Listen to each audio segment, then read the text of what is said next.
hoia mu hinge ja päästa mind. Ära lase mind häbisse jääda, sest ma kimbun su juurde. Nõnda ütleb Jehova, vägeva vangid võetakse siiski ära ja vägivaldse poolt riisutud vangid pääsevad ja kõik iga peab tundma, et mina olen Jehova, su ärapäästja ja lunastaja. Karistus oli tema peal, et meil rahu oleks ja tema murkude läbi on meile tervist tulnud. Au olgu Isale ja Pojale ja Pühale Vaimule.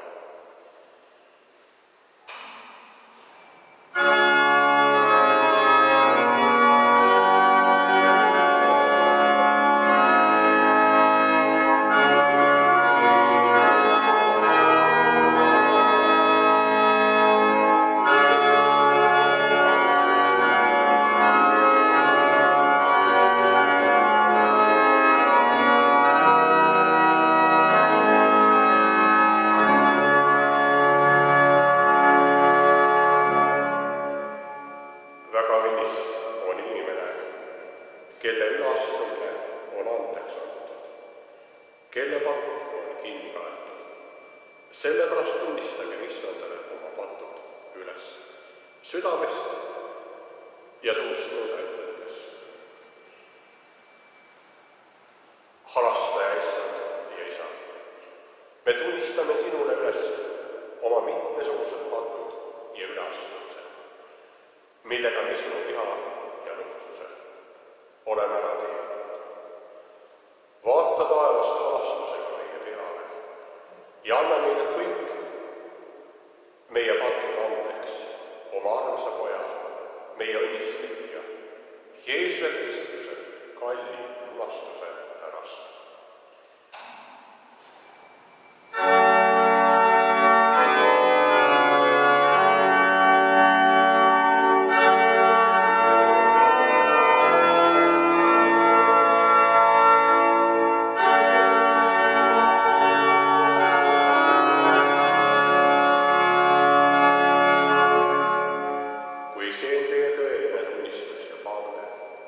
Siis kinnitage selle üteldes ja selle teie tunnistuse peale, et te oma pattu kahetsete. Ja usustama lootuse panete ainuüksi Jumala arvule, mis Kristuses on ilmunud.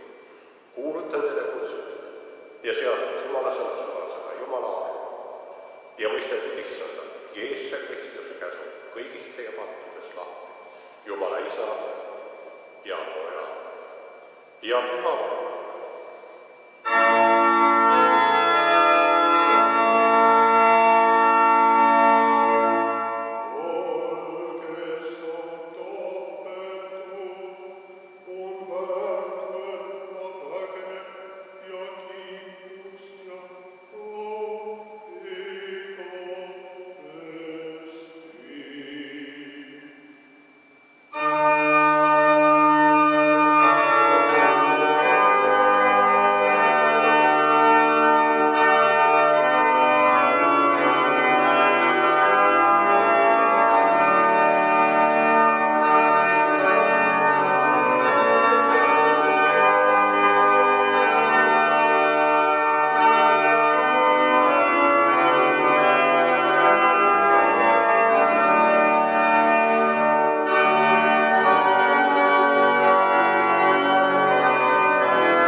ja teda oled lasknud meie eest teotavat ristisurma kannatada, et tema uhkude läbi meile tervis tuleks. Me palume sind alandlikult, annad me tema kannatusest ja surmast kuradi, maailma ja meie keha kiusatusest vägevaldame ja nõnda patust ning kurjast südametunnistusest hoidume ja kõike, mis sa meile pead annad, kannatlikult kanname, kuni viimaks kõigest kurjast päästame. Igavesti õndsaks saame sellesama sinu poja, Jeesuse Kristuse, meie Issanda läbi.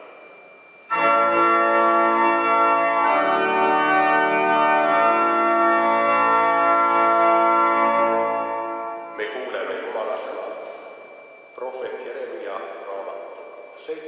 peatükist.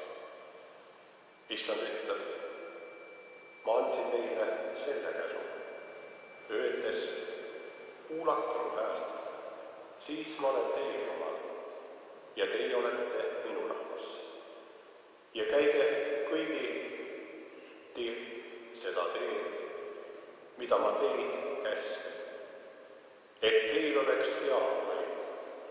Ja nemad ei kuulanud ega pööranud kõrva, vaid käisid oma nõu järgi oma kurja südame paadumusest ja nad läksid tagasi, aga mitte edasi. Alates sellest päevast, kui teie vanemad lahkusid Egiptuse maalt, kuni tänapäevani olen ma läkitanud teie juurde kõik oma sulased prohvetid, läkitanud päevast päeva. Aamen.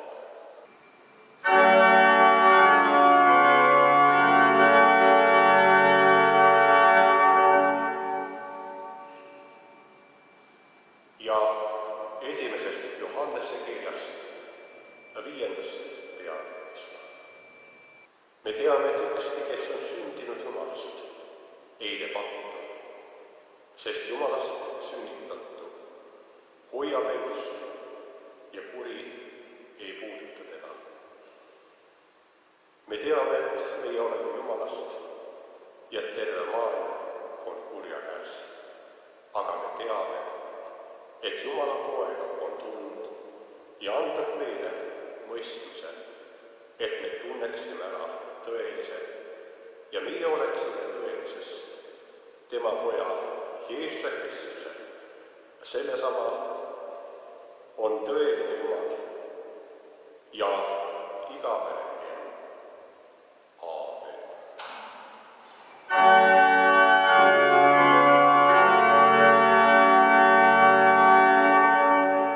Ja me tunnustame oma usku. Mina usun Jumalasse, kõige väelisse Isasse, taeva ja maa loojasse ja Jeesusesse Kristusesse, tema aisasse pojasse, meie Issandasse, kes on saanud pühast vaimust, ilmale tulnud Neitsi Maarjast, kannatanud Pontius Pilatuse all, risti löödud, surnud ja maha maetud, alla läinud surma pandud, kolmanda päeva üles tõusnud surmist, üles läinud taeva, istub Jumala oma kõige väelise Isa paremal käel, sealt nemad kokku mõistma, elavate ja surnutega. Mina usun pühasse vaimusse, üht püha kristlikku kirikut, pühade osadust, pattude andeks andmist, ihu ülestõusmist ja igavest elu. Aamen.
evangeeliumi 8. peatükist. Jeesus ütleb, kes teist saab tõestada mul ühegi patu olevat. Kui ma räägin tõtt, miks te siis ei usu? Kes on Jumalast, see kuuleb Jumala sõna. Teie ei kuule sellepärast, et teie ei ole Jumalast. Juudid kostsid talle, eks meil ole õigus, kui me ütleme, et sina oled samaarlane ja et sinus on kuri vaim. Jeesus vastus, minus ei ole kuri vaim, vaid ma austan oma isa, teie aga teotate mind. Aga mina ei taotle tunnustust iseendale. On üks, kes on uurija ja kohtunik. Tõesti, ma ütlen teile, kui keegi paneb talle mu sõnad, siis ta ei näe surma iialgi. Juudid ütlesid talle, nüüd on selge, et sinus on kuri vaim. Abraham on surnud ja prohvetid on surnud, ent sina ütled, kui keegi paneb tallele mu sõna, siis ta ei maitse surma iialgi. Kas sina oled suurem kui meie isa Abraham, kes on surnud ja prohvetid on samuti surnud? Kelleks sina ennast pead? Jeesus vastas, kui ma ülistaksin iseennast, siis ei oleks mul ülistus mitte midagi. See, kes mind ülistab, on mu isa, kellest teie ütlete, ta on meie Jumal. Teie küll ei tunne teda, aga mina tunnen. Ja kui mina ütleksin, et ma teda ei tunne, siis ma oleksin teie sarnane valetaja. Kuid mina tunnen teda ja panen tallele tema sõna. Teie isa Abraham tundis suurt rõõmu sellest, et ta sai näha minu päeva ja ta nägi seda ja rõõmustas. Nüüd ütlesid juudid temale, sina ei ole veel 50-aastanegi ja tahad olla näinud Abrahami.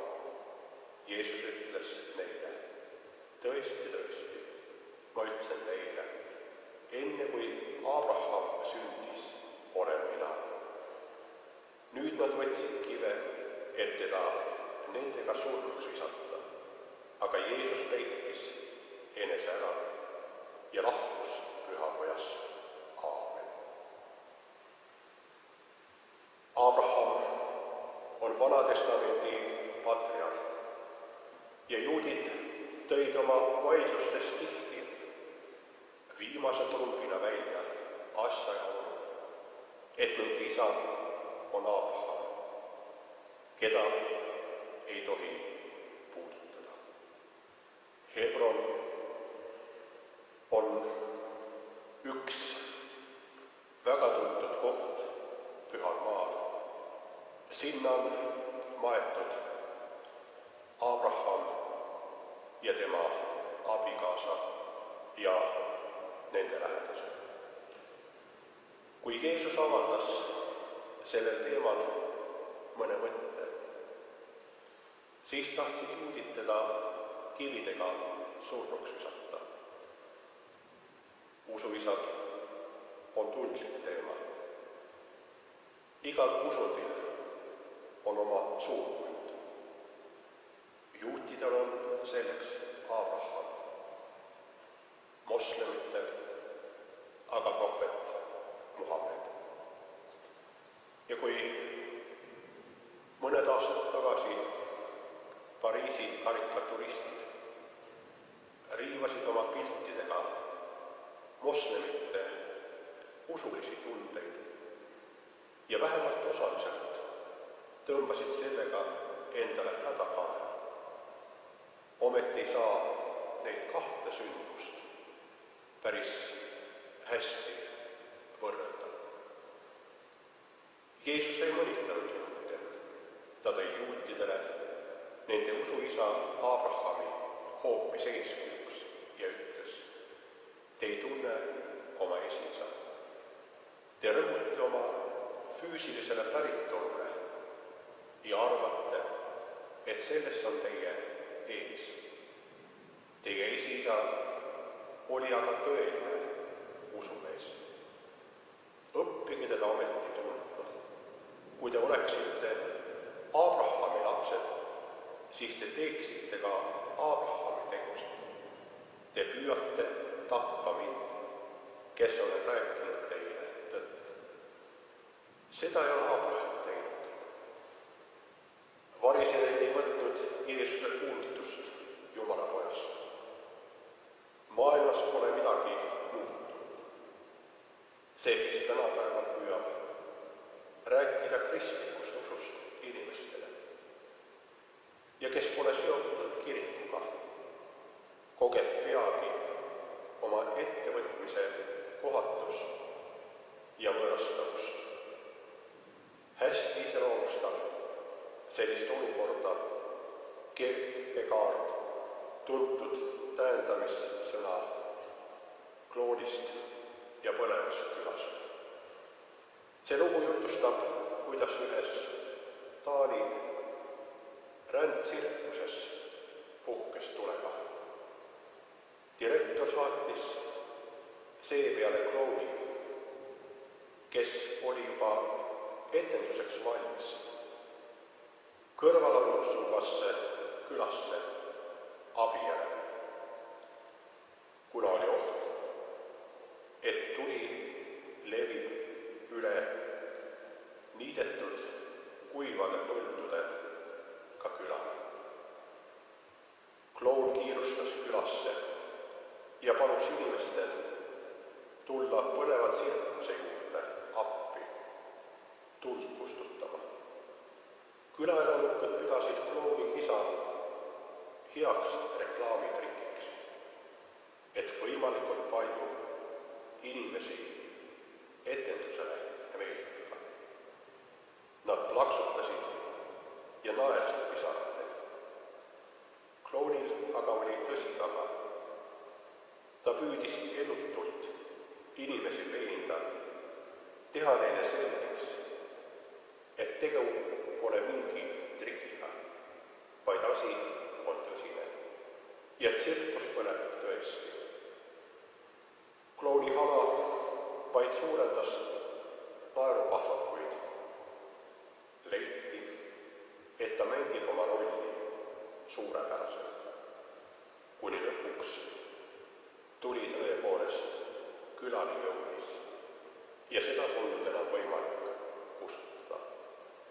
Nii et küla ja tsirkus mõlemad põlesid maha. Mulle meenub ka Petseri linna põlemine 24. mail 1939. aastal või kui me mõtleme teise linna Jõhvi põlemisele 3. augustil 1943. aastal. See on ka tänapäeva kuulutaja olukord. Teda ei võeta tõsiselt. Ta võib rääkida mida tahes, kuidas ta ka ei näeks vaeva ega püüaks selgitada olukorra tõsidust. Ikka teatatakse ette, et ta on lihtsalt üks suur kloun. Ta esindab maailmapilti, millel puudub kokkupuude reaalsusega. Kaastundest võib kuulata, laskmata ennast kuuldust häirida. Aga mida teha? Kas vahetada kostüümi ja võtta maha kriim ning kõik oleks korras? Teeme kiriku lävepaku hästi madalaks.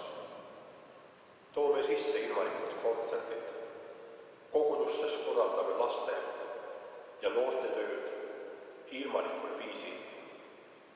Laseme seemikaid kirikus filmida ja nõnda edasi ja nõnda edasi. Kas see toob inimesi rohkem kirikusse? Huvi tundma vaimulike väärtuste vastu. Kõik kuulutajad, kes võtavad asja tõsiselt, märkavad peagi, et see ei aita. Kriisi põhjuseks ei ole ainult vormiline. Asi pole sugugi ainult klouni kostüümis. Me kohtume rusuvat uskmatuse jõuga omaenda uskuda tahtmise vastu. Kõik, kes on tulnud leeri, on andnud tõotuse. On seda sel hetkel arvatavasti teinud ka siiras südamest. Lapsed, kes on käinud pühapäevakoolis, on kõik teinud seda siiralt. Aga mis juhtub, et nad kaovad meie kirikust? Siin kohtumegi rusuva uskmatuse jõuga omaenda ja uskuda tahtmise vastu. Uskujas on olemas ebakindluse oht, mis rünnaku hetkel näitab korraga karmilt ja armutult kõige selle rabedust, mis talle tavaliselt nii enesestmõistetav tundub. Olgu selleks õnnetused, haigus, lähedaste kaotus või muu. Uskuja elu ei ole küsimusteta kulgemine. Nii on see ka uskmatu puhul. Uskuja võib kahelda oma usus ja uskmatu kahelda oma uskmatuses. Ka uskmatu palvetab hädaolukorras.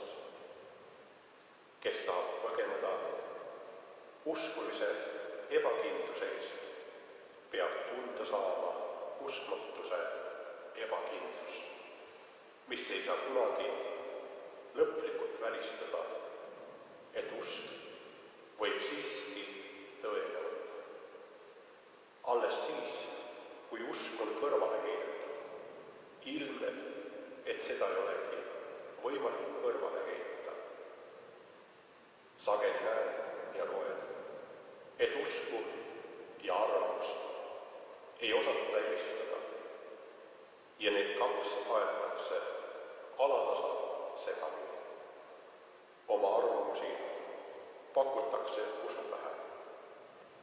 Oma usku aga peetakse arvamuseks. Nii juhtubki, et mida kivistunud arvamus, seda kõvem on usk. Ja mida kõvem on usk, seda kivistum on arvamus. Abraham pole ainult juutide usuisa, vaid ta on ka meie usuisa, sest Jumala tõotus ja leping talle oli. Sinu nimel tunnistavad kõik suguvõsad maa peal. Abraham ei saanud õigeks käsust, vaid usust. Vana testament kuulutab usust õigeks saamist samamoodi nagu Uus testament. Nii on kõikide jaoks ühesugune lihtne lahendus. Tänu Jumalale selle eest. Aamen. Ja ajast igavikku on kutsutud Meeta Pant, kellele igavikusse tuli 2. märtsil ja maeti 6. märtsil 91 aasta vanusena Vasselina surnukeelde. Endel Niilus, temale tuli igavikusse 2. märtsil ja maeti 6. märtsil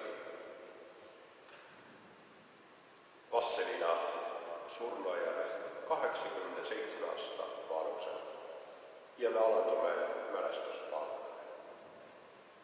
Igavene Jumal, taevane Isa, sina ei ole mitte surnud, vaid elavad Jumal. Ja sinus elavad kõik need, kes haudades hukkuvad.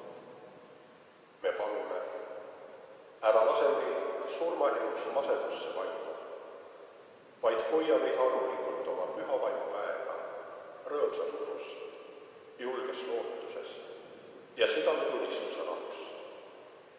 Aita meil kristlikult elada, õndsalt lahkuda ja rahus süüda, kuni sa hauad avad ja meid igaveseks eluks üles äratad. Jeesuse Kristuse, sinu poja, meie issanda läbi. Aamen.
Mina olen ülestõusmine ja elu. Kes minusse usub, see elab, ette küll sureb. Ja igaüks, kes minusse usub, see ei sure igaveseks. Aamen.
Palvetage, et kannatanud ja ristil surnud issand Jeesus Kristus annaks andeks kõigi pattukahetsejate ja meile parandajate eksimused ja patud. Issand, me palume. Palvetage, et Jumal punastaks patuse maailma peale ja näitaks valgust koroonaviiruse levikuga kaasnud ülemaailmsest kriisist väljumiseks.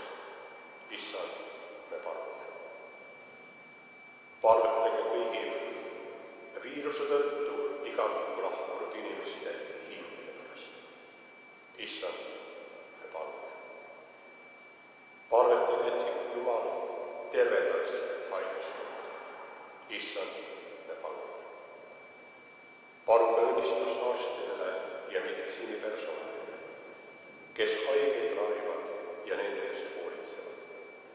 issand, me palume. Palvetage kõigi ametikandjate, ametnike ja otsustajate pärast, kes riigi ja kohalikul tasandil kriisi lahendamise nimel ööpäevaringselt tegutsevad ning et Jumal annaks neile kannatlikku ja tasakaalukat tarka meelt õigete sammude astumiseks ja otsuste langetamiseks. issand, me palume. Palvetage kristliku usu ja Kristuse kiriku töö eest maailmas ja Eestis, et kiriku liikmete, koguduste vabatahtlike abiliste, kiriku töö tegijate ja vaimulike jõude raugeks Jumala teenimisel ning inimeste kaudu ühiskonna teenimisel. issand, me palume. Palvetage kõigi inimeste hingerahu ja meelekindluse pärast. issand, me palume. Paluge issanda Jeesuse Kristuse nimel lahendust keerulisele olukorrale Eestis ja kogu maailmas. issand, me palume. meie isa,